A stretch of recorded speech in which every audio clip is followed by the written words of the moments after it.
Bonjour Rodolphe Gozekba, nous sommes heureux de vous recevoir à Regard Protestant pour aborder les sujets que vous portez, la révolution verte par les jardins potagers en Centrafrique, à Bangui, pour faire reculer l'insécurité alimentaire, et le développement donc de A9, cette œuvre à Paris, et puis aussi pour que vous puissiez nous parler des Afriques, les Afriques au pluriel, une réflexion que vous avez menée récemment avec un groupe de recherche. Rodolphe Gozekba, pouvez-vous vous présenter ? Bonjour David, merci pour l'invitation. Merci de me donner la parole pour vous parler de l'association que je dirige en République centrafricaine. Je suis théologien de formation. J'ai eu ma première formation théologique à la faculté de théologie évangélique de Bangui, en abrégé FATEB, qui est en quelque sorte la toute première faculté de théologie créée en Afrique, implantée au cœur même du continent africain, précisément en Centrafrique, à Bangui, et qui forme tous les ressortissants des églises évangéliques en Afrique. Et cette institution a été créée par l'Alliance des évangéliques en Centrafrique. Après 5 années de formation dans cette faculté, je suis allé au Maroc. J'ai fait une spécialité en dialogue des cultures et des religions, où aujourd'hui j'interviens en tant que professeur dogmatique. Et après ça, je suis venu à Paris. J'ai d'abord fait un master en dogmatique, puis une thèse de doctorat en théologie consacrée à la théologie de Jürgen Moltmann. C'est d'ailleurs la théologie de l'espérance et de l'action engagée de Jürgen Moltmann qui vous a amené à retourner à Bangui. Quelle action vous avez engagée? Quel rôle a joué Moltmann dans votre décision? La théologie de Moltmann est une théologie existentialiste qui non seulement place Dieu au centre, mais l'être humain. Donc tout tourne autour de l'être humain, le bien-être de l'être humain, sa libération, sa condition même de vie. Et le long de la rédaction de ma thèse de doctorat, cette théologie m'a toujours parlé. Et quand j'ai fini, j'ai donc aussitôt eu à cœur de retourner dans mon pays, créer une association qui puisse aider mes concitoyens à se prendre eux-mêmes en charge. D'où l'association qu'on appelle Association A9. Cette association A9 que vous présidez, quand vous êtes arrivé de retour à Bangui, vous avez vu une situation, pouvez-vous nous la décrire? Pouvez-vous nous dire ce que vous avez engagé et quel a été le résultat? Parce qu'il y a un côté miraculeux. Cette association est née d'un constat très douloureux, des situations socio-économiques et politiques de notre pays. Je rappelle que c'est un pays qui a connu un long moment de guerre de 2012 à, je dirais, jusqu'à 2020. Il y en a qui le situent entre 2012 à 2015, mais j'essaie d'aller quand même au-delà, où plusieurs groupes armés se sont mis ensemble et au nom d'une alliance qu'ils appellent Seleka, ils ont renversé le pouvoir démocratique en place. À l'époque, c'était le président Bozizé. Et cette situation s'est dégénérée dans le pays et a mis deux communautés à faire affronter deux communautés. D'un côté, les musulmans, d'un autre côté, les non-musulmans. Et cette guerre était terrible, qui a coûté la vie à plusieurs personnes. Et c'est dans ce contexte-là que l'association est née. Mais c'est parce que dans ce moment, les rebelles ont coupé les routes de ravitaillement, ce qui fait que les habitants au niveau de la capitale vivaient dans des situations difficiles et il fallait faire quelque chose. Et nous, au niveau de notre association, nous avons compris que quand on est citoyen d'un pays, quand on appartient à une nation, notre destin est lié à cette nation. Le destin de cette association est également lié à notre destin. Et il faut faire quelque chose. Quel que soit notre bord, il faut faire quelque chose. Il est bien vrai que l'État, au niveau de ses pouvoirs régaliens, a une grande responsabilité vis-à-vis de la population, mais nous, en tant que peuple, nous avons également une certaine responsabilité. Et c'est comme ça que nous avons initié cette association. Et nous avons pensé que la meilleure façon pour nous de contribuer aux efforts de développement, de paix, de cohésion sociale de ce pays, c'était justement de mettre cette association en place. Vous avez, avec l'association A9 que vous présidez, d'emblée, il y a quelques années, décidé de mettre en route des jardins potagers auprès de vos concitoyens. Vous êtes parti donc de 0 jardin potager. Vous êtes arrivé à combien en combien de temps?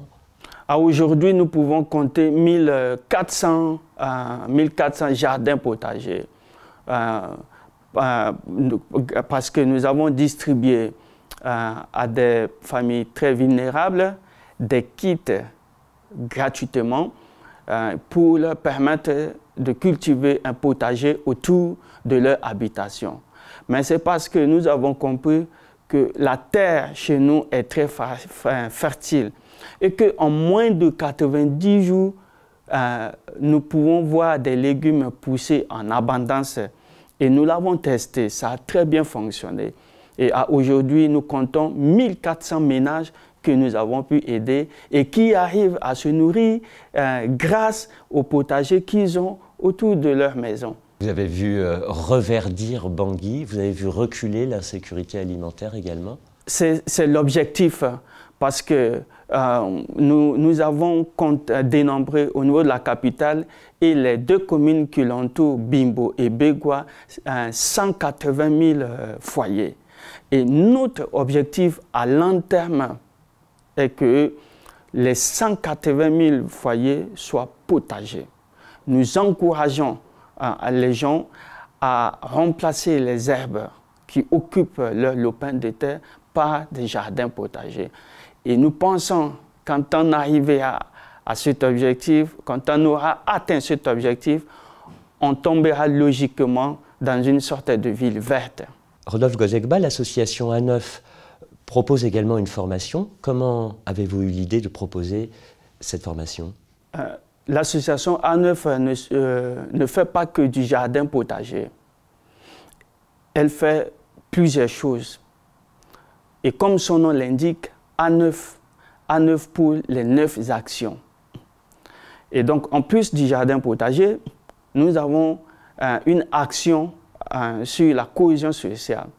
Parce que nous sommes un pays qui est sorti de la guerre, un pays post-conflit, où 2 communautés se sont affrontées et se sont fait beaucoup de mal, se sont entretuées.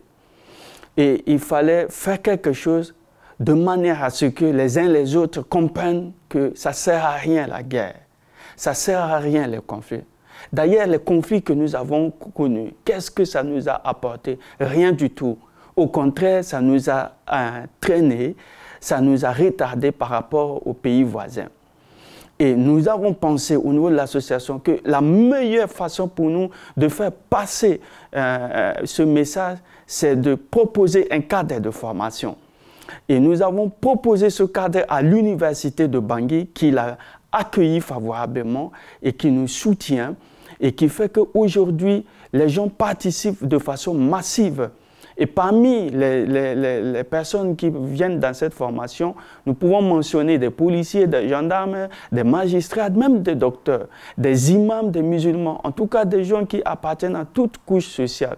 Évidemment, nous tenons compte du niveau parce que c'est une formation universitaire.